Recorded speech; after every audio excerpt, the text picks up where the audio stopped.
It's the most wonderful time of the year. The holiday season has officially ushered itself in.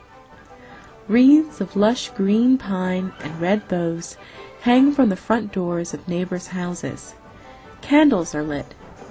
Frenzied crowds of parents vie to pick up that last coveted toy on the gift list, and families, in excited anticipation, eagerly await the happy reunion of sisters, brothers, aunts, uncles, and grandparents.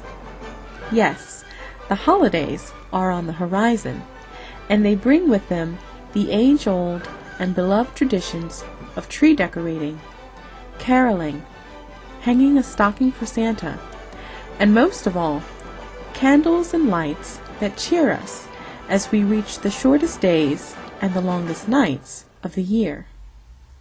In the darkness of December, more than anything, we crave light and its promise that the sun will return with the spring.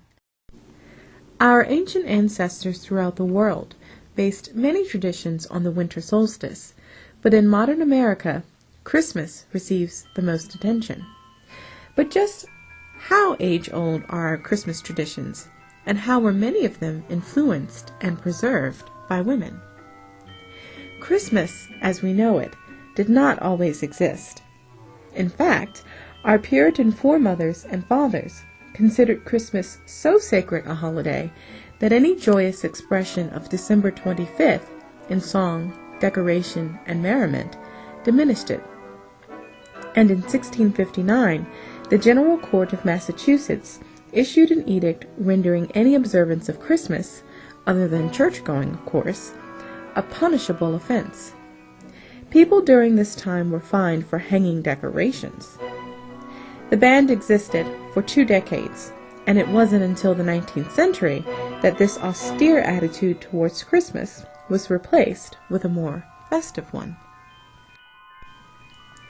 Victoria became monarch of the British Empire in 1837 and reigned until 1901, and during that time had much influence on America's domestic scene. Popular magazines often featured articles on the latest dresses and fashions espoused by Victoria and her daughters.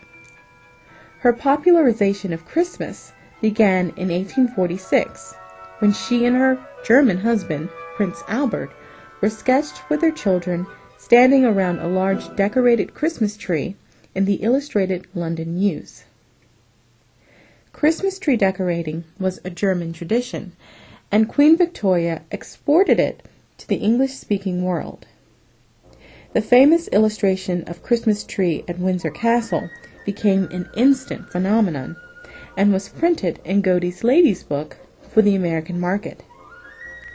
The tradition of Christmas tree decorating became increasingly popular in the 1800s.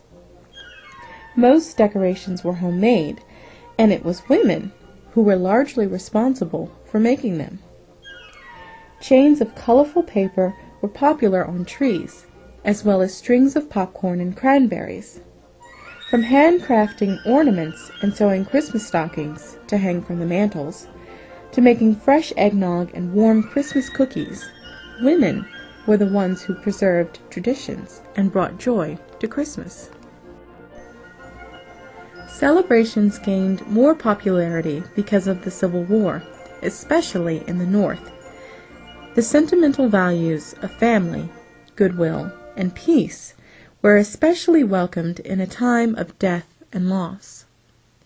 The Christmas depicted in Louisa May Alcott's Little Women, for example, showed the emotional strength of a mother who created a happy day for her children despite her worry over a husband gone to war. Christmas is a holiday that women, world over, have influenced, even from before Queen Victoria and Louisa May Alcott. Much more than our forefathers, our foremothers created the fond Christmas memories that live on in our hearts and minds. Let this holiday season be one in which we also celebrate the many women who, throughout our country's history and our own histories, have helped to preserve the spirit of this very special time of year. A very happy holidays to all from the National Women's